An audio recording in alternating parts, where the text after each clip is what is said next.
Hi friends, welcome back to Reeri's kitchen. എല്ലാവർക്കും സുഖമാണല്ലോ. ഇനി ഞാൻ നിങ്ങൾക്ക് പ്രിപ്പയർ ചെയ്ത് കാണിച്ചു തരുന്നത് ഒരു സ്പെഷ്യൽ തോരൻ റെസിപ്പിയാണ്. നമ്മുടെ സവാളയും കൊണ്ടുള്ള ഒരു തോരൻ കറിയാണിത്.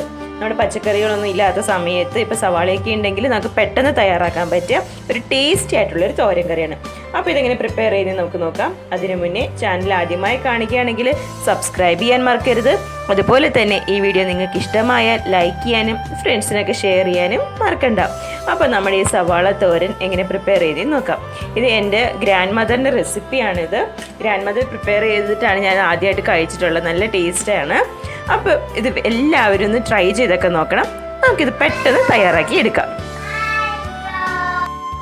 അപ്പോൾ നമ്മുടെ തോരൻ പ്രിപ്പയർ ചെയ്യാൻ വേണ്ടിയിട്ട് ഞാനിവിടെ 2 വലിയ സൈസ് സവാളയാണ് എടുത്തത്. അത് ഇതുപോലെ ചെറുതായിട്ട് നൈസായിട്ട് അരിഞ്ഞെടുത്തതാണ്. നമുക്കിഷ്ടമുള്ള രീതിയിൽ അരിയാം. ഇപ്പോൾ നീളത്തിലരിയണം നീളത്തിലരിയാം, അല്ലെങ്കിൽ ചെറുതായിട്ട് കൊത്തി അരിയുന്ന രീതിയിൽ എടുക്കാം. ഞാനിതുപോലെ പെട്ടെന്ന് വെന്ത് കിട്ടാനുള്ള രീതിയിൽ നമുക്ക് അരിഞ്ഞെടുക്കാം ഇത്. അതുപോലെ തന്നെ നമുക്ക് എരിവിന് ആവശ്യമായിട്ടുള്ള പച്ചമുളക്, നമ്മൾ മുളക് പൊടിയൊന്നും ചേർക്കുന്നില്ല. അതുകൊണ്ട് തന്നെ ഞാനിവിടെ ഒരു വലിയ സൈസ് മുളകായിരുന്നു. അപ്പോൾ ഒരു 4 മുളക് ഞാൻ എടുത്തിട്ടുണ്ട്. ഒരു ചെറിയ കഷ്ണം ഇഞ്ചി നല്ലപോലെ പൊടിയായിട്ട് അരിഞ്ഞത്. ഇതെല്ലാം നമുക്ക് ഈ സവാളയുടെ കൂട്ടിലേക്ക് ചേർത്ത് കൊടുക്കാം.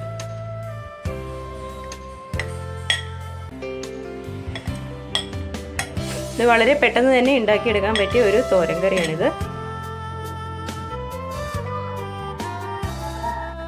നമുക്ക് ആവശ്യത്തിനുള്ള ഉപ്പും കൂടെ ചേർത്ത് കൊടുക്കാം. ഇതിന് നമുക്ക് ഒന്ന് മിക്സ് ചെയ്തെടുക്കാം.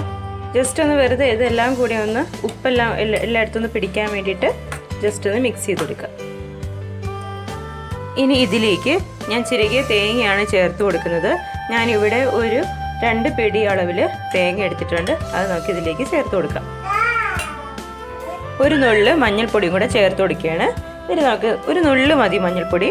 ഇത് നമുക്ക് നല്ല ഇത് മിക്സ് ചെയ്യാം. കൈ കൊണ്ട് വേണമെങ്കിൽ മിക്സ് ചെയ്യാം. ജസ്റ്റ് ഒന്ന് മിക്സ് ചെയ്ത് കിട്ടിയാൽ മതി. അല്ലാതെ ഇത് ഭയങ്കരമായിട്ട് പിഴിഞ്ഞെടുക്കുകയൊന്നും വേണ്ട. ജസ്റ്റ് ഒന്ന് വെറുതെ ഒന്ന് മിക്സ് ചെയ്യുക. നമുക്കിത് പ്രിപ്പയർ ചെയ്യാൻ തുടങ്ങാം. അതിനുവേണ്ടി ഞാനിവിടെ ഒരു പാൻ വെച്ചിട്ടുണ്ട്. പാൻ ചൂടാകുമ്പോൾ നമുക്കിതിലേക്ക് ആവശ്യത്തിനുള്ള എണ്ണ ഒഴിച്ച് കൊടുക്കാം. നമ്മുടെ പാൻ ഇവിടെ ചൂടായിട്ടുണ്ട്. നമുക്ക് ആവശ്യത്തിനുള്ള എണ്ണ ഒഴിച്ച് കൊടുക്കാം. എണ്ണ ചൂടാകുമ്പോൾ നമുക്കിതിലേക്ക് കടുകിട്ട് കൊടുക്കാം. നമുക്കിതിലേക്ക് കടുകിട്ട് കൊടുക്കാം. നമുക്ക് ഇതിലേക്ക് 2-3 ഉണക്കമുളക് ചേർത്ത് കൊടുക്കാം. ഇതിലേക്ക് നമ്മൾ മിക്സ് ചെയ്ത് തയ്യാറാക്കി വെച്ചിരിക്കുന്ന നമ്മുടെ സവാളയുടെ കൂട്ട് ഇതിലേക്ക് ഇട്ട് കൊടുക്കാം.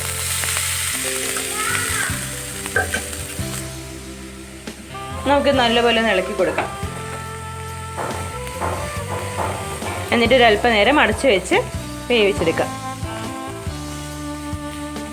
അപ്പോഴേക്ക് നമ്മുടെ സവാളത്തോരൻ അല്ലെങ്കിൽ ഉള്ളിത്തോരൻ ഇവിടെ റെഡിയാവും. നമുക്ക് ചെറിയ ഉള്ളിയും കൊണ്ട് ഇതുപോലെ തന്നെ പ്രിപ്പയർ ചെയ്തെടുക്കാൻ പറ്റും. ചെറിയ ഉള്ളി ആകുമ്പോൾ ഒരല്പം കൂടുതൽ എണ്ണം എടുക്കേണ്ടി വരും. അത്രയേ ഉള്ളൂ വ്യത്യാസം.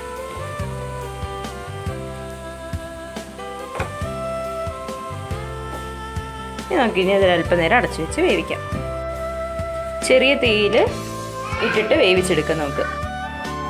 അപ്പോൾ നമ്മുടെ സവാളത്തോരൻ ഇവിടെ റെഡി ആയിട്ടുണ്ട്. ഞാൻ ഇവിടെ സ്റ്റവ് ഓഫ് ചെയ്തു.